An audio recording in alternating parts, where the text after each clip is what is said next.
रोशन यादव को लोहिया वाहिनी का राष्ट्रीय सचिव बनाए जाने पर नौजवानों द्वारा इनका हार्दिक स्वागत हो रहा है। और हम लोग भी पार्टी की तरफ से हमारे मंत्री जी, पूर्व मंत्री, वरिष्ठ नेता आदरणीय चंदेव यादव जी, हमारे जिला पंचायत के चेयरमैन विजय यादव जी और दुर्गेश जी जो युवा सभा के जिला अध्यक्ष हैं, अजीत राव जो हमारे पार्टी के अनुसूचित प्रकोष्ठ के राष्ट्रीय सचिव है, सभी लोगों ने माला पहना करके इनका स्वागत किया है। और राष्ट्रीय अध्यक्ष माननीय अखिलेश यादव जी को हम लोग धन्यवाद ज्ञापित करेंगे। उन्होंने अभिषेक यादव जो राष्ट्रीय अध्यक्ष है उनको निर्देश दे करके रोशन यादव को राष्ट्रीय सचिव बनाए जाने की संस्तुति किया और उसको पत्र जारी किया।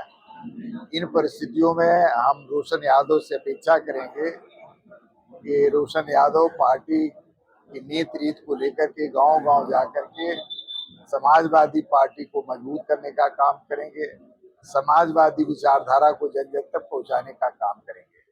क्योंकि ये पुरानी कहावत है, जिस ओर जवानी चलती है उस ओर जमाना चलता है। और मुझे जवानों से बहुत उम्मीद है, क्योंकि वर्तमान परिस्थितियों में जिस तरह से भारतीय जनता पार्टी देश में अराजकता का माहौल, गुंडागर्दी का माहौल, संविधान को खत्म कर लोकतंत्र को समाप्त करने का प्रयास कर रही है, ऐसे में नौजवानों की भूमिका महत्वपूर्ण होगी। क्योंकि हम सबको आंदोलन के लिए तैयार रहना पड़ेगा। यह जो परिस्थिति अभी आप देख रहे हैं बिहार में, वोटों की चोरी के लिए किस तरह से SIR वहां लागू किया गया और उसके माध्यम से वहां पर जो PDA का वोट है उसको काटने का प्रयास भारतीय जनता पार्टी आयोग के माध्यम से कर रही है।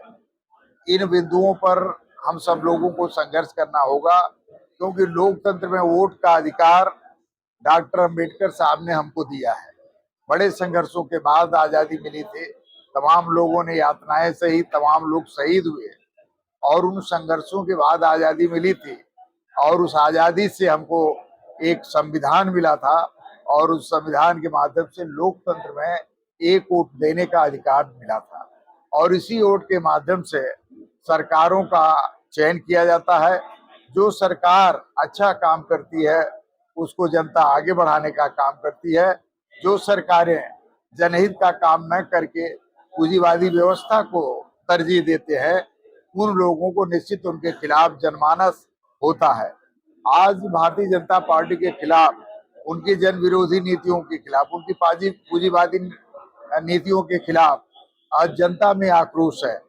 आज इस नाते उनको मालूम है कि आने वाले दिनों में 2027 में या बिहार में और वेस्ट बंगाल में जो चुनाव हो रहे हैं, जनता उनको हराने के लिए तैयार बैठी है। वह इस तैयारी को भांप करके वह वोटर लिस्ट जो हमारे मतदाता है, PDA के मतदाता हैं, उन वोटर लिस्ट से नाम निकाल करके सत्ता में आने का प्रयास करेंगे। क्योंकि 2024 में भी यह प्रमाणित हो चुका है कि यह जहां इनकी सरकारें नहीं, जहां इनके लोग रहे RSS और इनके जो फ्रंटल संगठन के लोग हैं और पैसे के माध्यम से इन लोगों ने वोटों को काटा है, वोटों को डिलीट कराया है और उसके बाद तब ये सत्ता में आने का काम इन हुआ है। नहीं तो यह आने वाला जो यह 2024 का चुनाव था, ये सत्ता में आते ही नहीं। केंद्र में इनकी सरकार नहीं बनती, मोदी जी देश के प्रधानमंत्री नहीं बनते, लेकिन ये तिकड़म, साजिश और पैसे की बदौलत साम दाम दंड भेद के माध्यम से ये सत्ता हथियाए हैं। जनता आक्रोशित है और आने वाले दिनों में इनकी सरकार हटाने का काम करेगी और उस काम में नौजवानों की महत्वपूर्ण भूमिका होगी। हम नौजवानों से निवेदन करेंगे, एक सधे हुए कार्यकर्ता की तरह अनुशासन बनाए रखते हुए मजबूती से आप संघर्ष करें, जनता के बीच में जाएं, अखिलेश यादव को संदेश को बताने का काम करें। धन्यवाद।